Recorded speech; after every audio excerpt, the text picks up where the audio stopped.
2025 বিপিএলের আজ 7 নম্বর ম্যাচে মিরপুরে চট্টগ্রাম কিংসের মুখোমুখি হয়েছিল দুর্বার রাজশাহী ও 8 নম্বর ম্যাচে ঢাকা ক্যাপিটালসের মুখোমুখি হয়েছিল খুলনা টাইগার্স।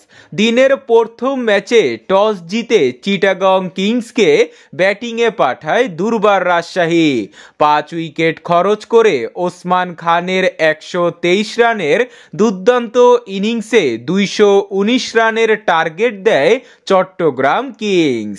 জবাবে ব্যাটিংয়ে নেমে 114 রানে অল আউট হয়ে যায় দুর্বার রাজশাহী। 105 রানের বড় জয় পায় চট্টগ্রাম কিংস। ওদিকে দ্বিতীয় ম্যাচে খুলনা টাইগার্সের বিপক্ষে টস জিতে বোলিং করার সিদ্ধান্ত নেয় ঢাকা ক্যাপিটালস। 8 উইকেট খরচ করে 173 রানের টার্গেট দেয় খুলনা টাইগার্স। জবাবে তিশারা পেরেরার 103 রানের নট আউট ইনিংসের পরেও 20 রানে ম্যাচ হেরে যায় ঢাকা ক্যাপিটালস। এ নিয়ে টানা 3 ম্যাচ হারল ঢাকা ক্যাপিটালস। এক নজরে খুলনা টাইগার্স ও ঢাকা ক্যাপিটালসের ম্যাচের পর বিপিএল এর পয়েন্টস টেবিলের দিকে তাকালে +2.018 নেট রান রেট নিয়ে 6 পয়েন্ট নিয়ে টেবিলের 1 নম্বরে রয়েছে Rangpur Riders.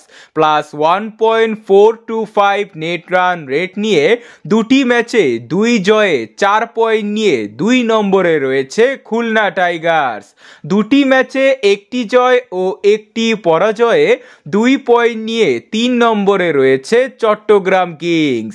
-0.797 net run rate নিয়ে 4 নম্বরে রয়েছে Fortune Barishal. -1.771 net run rate নিয়ে দুটি পরাজয়ে ও একটি জয়ে 2 পয়েন্ট নিয়ে 5-এ রয়েছে দুর্বার রাজশাহী।